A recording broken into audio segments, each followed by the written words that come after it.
résidence surveillée. Voici une expression récurrente employée par les médias à la suite de certains événements. Qui y habite? Connaissez-vous un honnête citoyen qui y habite? Pour quelle raison élit-il domicile à la résidence surveillée? Pour combien de temps? De quoi s'agit-il exactement même? La résidence surveillée fait référence à une mesure de contrôle, imposée par les autorités judiciaires ou administratives, afin de restreindre la liberté d'une personne, en lui imposant de résider dans un lieu spécifique sous surveillance constante. Cette mesure peut être appliquée dans le cadre d'une peine d'emprisonnement avec sursis, d'une assignation à résidence, d'une mesure de protection ou encore d'une mesure de lutte contre le terrorisme. La genèse de la résidence surveillée remonte à différentes périodes de l'histoire. Les premiers exemples peuvent être retrouvés dans les régimes autoritaires ou dictatoriaux, où les opposants politiques étaient souvent soumis à cette mesure, pour les empêcher de participer à des activités politiques ou de menacer la stabilité du régime en place. Par la suite, le concept de résidence surveillée a été utilisé dans le domaine du droit pénal et de la sécurité intérieure pour sanctionner les individus considérés comme dangereux ou pour prévenir la commission d'infractions. L'emploi de la résidence surveillée peut varier en fonction du contexte dans lequel elle est utilisée. Dans le cadre du droit pénal, elle peut constituer une alternative à l'emprisonnement pour les délits mineurs ou pour les personnes ayant des problèmes de santé mentale. Elle peut également être utilisée pour surveiller les individus considérés comme une menace pour la sécurité publique, tels que les terroristes présumés ou les personnes sous enquête pour des activités criminelles graves. En dehors du domaine pénal, la résidence surveillée peut être utilisée dans le cadre de mesures de protection, notamment pour les personnes âgées souffrant de démence ou pour les enfants en situation de risque. Dans ces cas, la surveillance vise à assurer la sécurité et le bien-être des individus concernés. Dans le contexte actuel de l'Afrique, il peut exister un lien entre un coup d'État et une résidence surveillée, bien que cela puisse varier d'un pays à l'autre. Un coup d'État se réfère à la prise du pouvoir de manière violente et illégale par un groupe ou une faction au sein d'un gouvernement. Les conséquences d'un coup d'État peuvent souvent inclure l'établissement de mesures de sécurité renforcées, y compris la mise en place de résidences surveillées pour les individus considérés comme une menace pour la nouvelle autorité. Après un coup d'État, les leaders ou les membres du gouvernement précédent peuvent être placés en résidence surveillée afin de limiter leur influence et leur mouvement. Cela peut être fait pour des raisons de sécurité, pour empêcher leur participation à des activités politiques ou pour éviter des actions subversives visant à rétablir l'ordre précédent.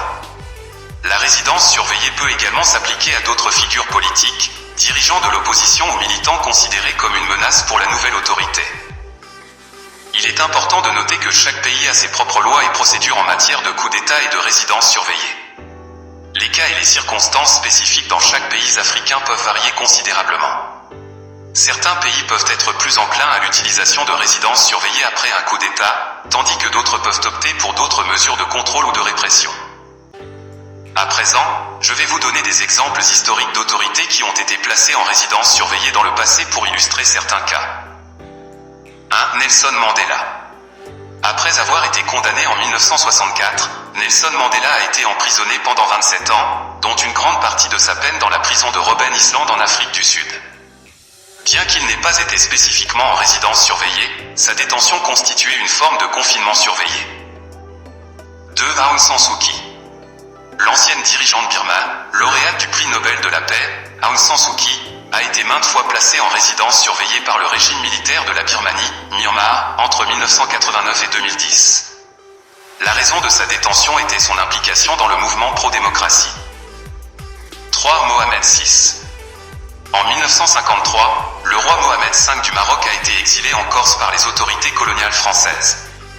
En 1955, après le retour à l'indépendance du Maroc, il est rentré et est devenu roi. Son fils, le roi actuel, Mohamed VI, n'a pas été en résidence surveillée, mais il est bon de noter l'histoire de son père pour comprendre la relation entre la royauté et la politique au Maroc.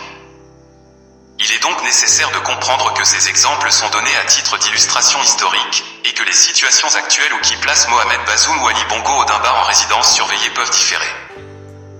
En résumé, la résidence surveillée est une mesure de contrôle qui restreint la liberté d'une personne en l'obligeant à résider dans un lieu spécifique sous surveillance constante. Son utilisation peut varier selon les contextes, notamment dans les domaines pénals, de la sécurité intérieure et de la protection des personnes vulnérables. Son objectif principal est d'assurer la sécurité publique et ou le bien-être des individus concernés.